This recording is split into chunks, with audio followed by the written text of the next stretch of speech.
ጤና ይስጥልን ውድ ኢትዮ ከረንት የዩቲዩብ ገጽ ተከታዮችና አድማጮች እንደምናላችሁ ለዕለቱ የተመራሩትን አርዕስተ ዜና ወደ እናንተ ይዘን ቀርበናል። በቅድሚያ ዋና ዋና አርዕስተ ዜናዎችን ወደ እናንተ ይዘን ቀርበናል። ምርጫ በትግራይ ካልተካሄደ አዲስ አበባ ወዳደራለሁ ሲለው በትግራይ ከተቃዋሚ ፓርቲዎች መካከል አንዱ የሆነው ባይቶና ገልጿል። በዚህም ጉዳይ ዜና ትንታኔያችን አካተናል።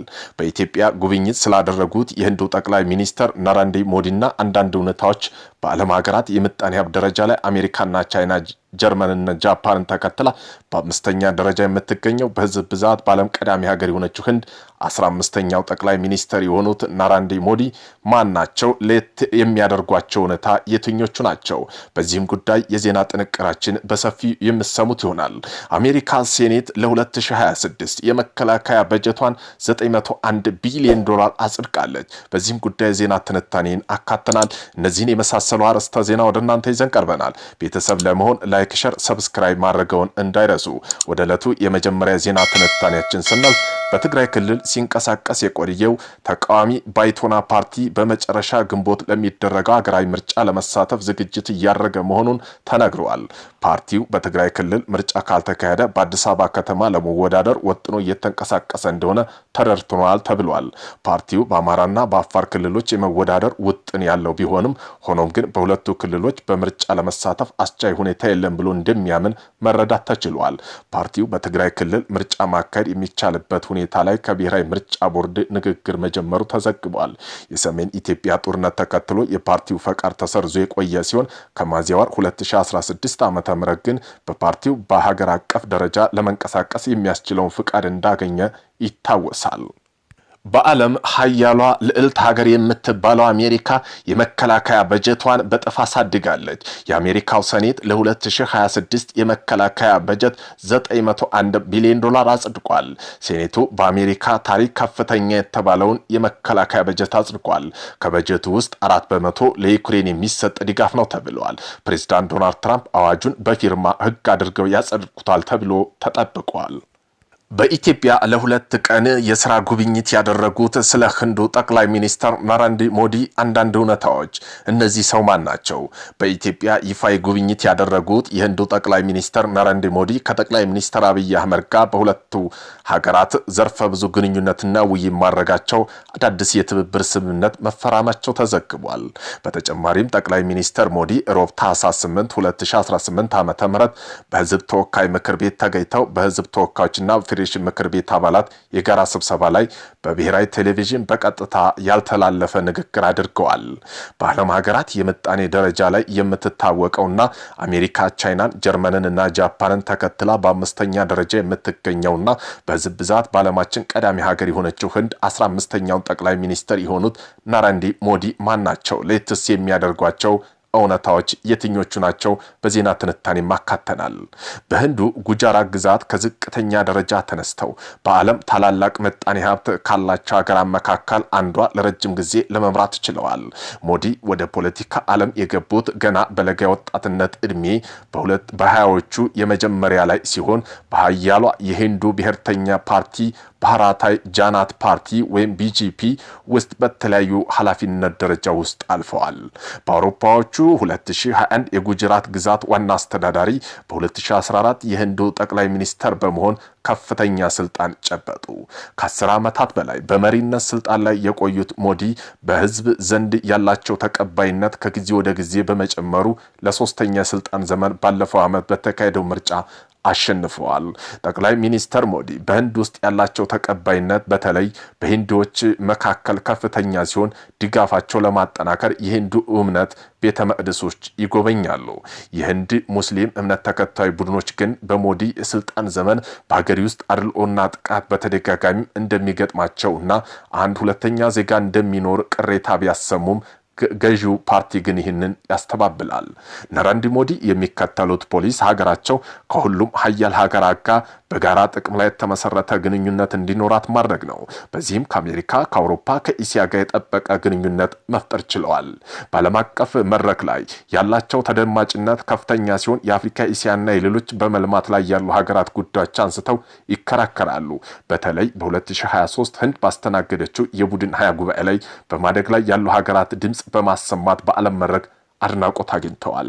ምንም እንኳን እየጨመረ ባለው የስራ አጦች ቁጥር እና የዋጋ ንረት ምክንያት ትችት ቢገጥምባቸው ጠቅላይ ሚኒስትር ናራንዲ ሞዲ በህንድ ውስጥ ልማት በማስፋፋት በህዝባዊ መድረኮች ላይ በመገኘት ተወዳጅነት በማትረፍ እርሳቸው በተደጋጋሚም ከመረጣቸው በተጨማሪ የፓርቲያቸው ተወዳጅነት ጨምሯል። ከዚህም ጋር ተያይዞ ስለ ሞዲ ለየት ያሉ እውነታዎችም አላቸው። ሞዲ በአስራዎቹ እድሜ ላይ ሳሉ በአጭር ጊዜ ከሀገር ሀገር የሚዘዋወሩ መነኩሴ ነበሩ። ለ2 ዓመታት ወደ ተለያዩ የህንድ ግዛት በመዘዋወር የተለያዩ ባህሎችና ታዋቂ የሂንዱ ቤተ መቅደስ ለማወቅ ችለዋል። በቤታቸው አመቻችነትና በአፍላ እድሜያቸው በአውሮፓ 1968 በጃቢ ዳቢን ሞዲ ጋር ጋብቻ መስርተዋል። ብዙም ስለ ትዳር ህይወታቸው የማይናገሩት ጠቅላይ ሚኒስትሩ ልጆች ያሏቸው ሲሆን ባለፈው ዓመት ምርጫዎትም ልጆች የሉንም ለእናንተ ልጆች ነው እየሰራን ያለ ነው በማለት በይፋ ተናግረዋል። በአውሮፓውያኑ 1970ዎቹ የህንዱ ጠቅላይ ሚኒስትር የነበሩት ኢንዲራ ጋንዲ በመላው ሀገሪቱ የአስቸኳይ ጊዜ አዋጅ ደንግገው የሞዲ ድርጅት በማገር በርካታ ተሳታፊዎችን ሲያስሩ ሞዲ የሴክስ መነኩሴ መስለው በእስር አመልጠዋል። ጠቅላይ ሚኒስትር ናራንዲ ሞዲ ከፖለቲካ ባሻገር በርካታ መጽሐፍ ያላቸው ደራሲ ሲሆኑ በጉጅራት ቋንቋ የስነ ግጥም ስብስቦች አሳትመዋል። ሞዲ የሚከተሉት የጾም ስርዓትም የሚታወቁ ሲሆን በአንዳንድ ወቅቶች ሙሉ በሙሉ ለ9 ቀናት ራሳቸውን ከምግብ አቅበው ትኩስ ውሃ ብቻ በመጠጣት እንደሚጾሙ ይነገራል። እንዲሁም ለ4 ወራት የሚቆየው የጾም ወቅትም በቀን 1 ጊዜ መመገብ በመጾም ይታወቃሉ። ከ10 ዓመታት በላይ በህንዱ ጠቅላይ ሚኒስተር መንበር ላይ ያሉት ጠቅላይ ሚኒስትር ሞዲ እስካሁን አንድም ጊዜ ጋዜጣዊ መግለጫ ሰጥተው አያውቁም። ነገር ግን በጥንቃቄ የተዘጋጁ ጥቂት ቃለ ምልልስ ሰጥተዋል። ናራንዲ ሞዲ የተወለዱበት በአውሮፓውያኑ መስከረም ወር 1950 ሲሆን ህንድ ነፃ ከወጣች በኋላ ተወልደው የመሪነት ስልጣን የያዙ የመጀመሪያ መሪ ናቸው። ቀደምቶቹ ጠቅላይ ሚኒስትር በሙሉ የተወለዱት ህንድ በብሪታንያ ቅኝ ግዛት ስር ሳለች ነው። ለገጽታቸው ጠንቃቃ መሆናቸው የሚነገርላቸው ሞዲ በህዝብ ዘንድ ያላቸው ገጽታ በጥንቃቄ መቅረጽ የቻሉ ናቸው። ካለባበስ አንጻር በትውልድ አካባቢያቸው የሚታወቀው ባህላዊ ልብስ የሚያዘወትሩ ሲሆኑ ፎቶቸው በሰፊዋ ህንድ ውስጥ ከግዙፍ ማስታወቂያ ሰሌዳዎች እስከ ኮቪድ ክትባት የማይታይበት ቦታ የለም። ጠቅላይ ሚኒስትሩ በተወካይ ምክር ቤትም ተናግረዋል። ለይፋዊ የስራ ጉብኝት ከኢትዮጵያ የሚገኙ የህንዱ ጠቅላይ ሚኒስትር ናራንዲ ሞዲ በህዝብ ተወካይ ምክር ቤት ተገኝተው ለህዝብ እንደራሴዎች ንግግር አድርገዋል። ሞዲ ረቡዕ ዕለት ለፌዴሬሽንና ለህዝብ ተወካይ ምክር ቤት አባላት ባደረጉት ንግግር ሁለቱ ሀገራት ያላቸው ታሪካዊ ግንኙነት በማንሳት አድንቀዋል። በመካከላቸው ስገኝ ታላቅ ደስታ ይሰማኛል። እነዚህ በኢትዮጵያ የአንበሶ ምድር በመገኘቴ ትልቅ ኩራት ይሰማኛል ብለዋል። 1.4 ቢሊዮን ህንዳዊ ስምም የወዳጅነት የመልካምነት ምኞት የወንድማማችነት ሰላምታን አቀርባለሁ ብለዋል። ጠቅላይ ሚኒስትር አብይ አህመድ በተገኙበት ባደረጉ በዚህ ንግግር በህንድና በኢትዮጵያ መካከል ያለው ዘላቂ ትስስር ጠንካራነት ገልጸዋል። ጠቅላይ ሚኒስትሩ በኢትዮጵያ ድር ቢያብር አንበሳ ያስር የሚባለውን አባባል እንዳለ ተናግረዋል። በህንድ ደግሞ ልቦች የሚያብር ከሆነ ተራራ መግፋት ይችላሉ የሚለው አባባል አለን። እውነትም አብሮነት ጥንካሬ ነው፣ ትብብር ኃያል ነው ብለውታል። ዛሬ በዓለም በደቡብ ክፍል ያለው ህዝብ እንደ ጥንታዊ ስልጣኔ ባልተቤት እንደ ወዳጅነት ኢትዮጵያና ህንድ በጋራ ይቆማል ሲሉ በሁለት ሀገራት መካከል ያለውን ትብብር ጠቅሰዋል። የህንድ ኩባንያዎች 5 ቢሊዮን ዶላር በላይ ኢትዮጵያ ውስጥ መዋዕለ ንዋይ ማፍሰሳቸው የጠቀሱት ጠቅላይ ሚኒስትር በጨርቃ ጨርቁና ማኒፋክቸር፣ ግብርናና በጤና በሌሎች ዘርፎች ተሰማርተው እንደሚገኙ አክለዋል። የህንድ ኩባንያዎች ከየትኛውም የውጭ ባለሀብት በበለጠ በኢትዮጵያ ውስጥ ሀብታቸው ያፈሰሱ መሆናቸውን ጠቅላይ ሚኒስትሩ ጠቅሰው ከ75,000 በላይ ለሚሆኑ ሰዎች የስራ ዕድል መፍጠራቸውን ጠቅሰዋል።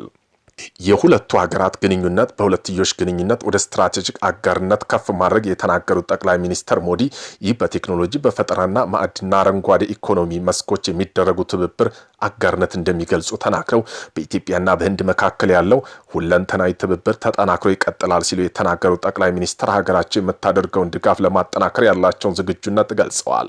በቴክኖሎጂ ሽግግር፣ በሳይበር ደህንነት፣ በአቅም ግንባታ፣ በግብርናና በትምህርት፣ በጤና ትብብር ለመስራት ዝግጁ መሆናቸውን ገልጸዋል። በሁለት ሀገራት ስለሚያጋራቸው ታሪካዊ ቅርሶችና ፍላጎቶች ያነሱት ጠቅላይ ሚኒስትር ናራንዲ ሞዲ በህንድና በኢትዮጵያ ህዝብ መዝሙር ውስጥ አገር በእናት መመሰሏ በማንሳት ያለው መመሳሰል አስረድተዋል። ይህም የኩራት ምንጭና ለሀገር ያለ ኃላፊነት ያሳያል ሲሉም አክለዋል። የህንዱ ዲጂታል መሰረተ ልማቶች በሀገሪቱ ያለውን አገልግሎት አሰጣጥና አቅርቦት ማዘመናቸው በማንሳት ለኢትዮጵያ ይህን ያህል ልምዶችን ለማካፈል ዝግጁ መሆናቸውን ጠቅሰዋል። የጠቅላይ ሚኒስትር ሞዲ ከጠቅላይ ሚኒስትር አብይ አህመድ የክብር ኒሻንም ተሸልመዋል።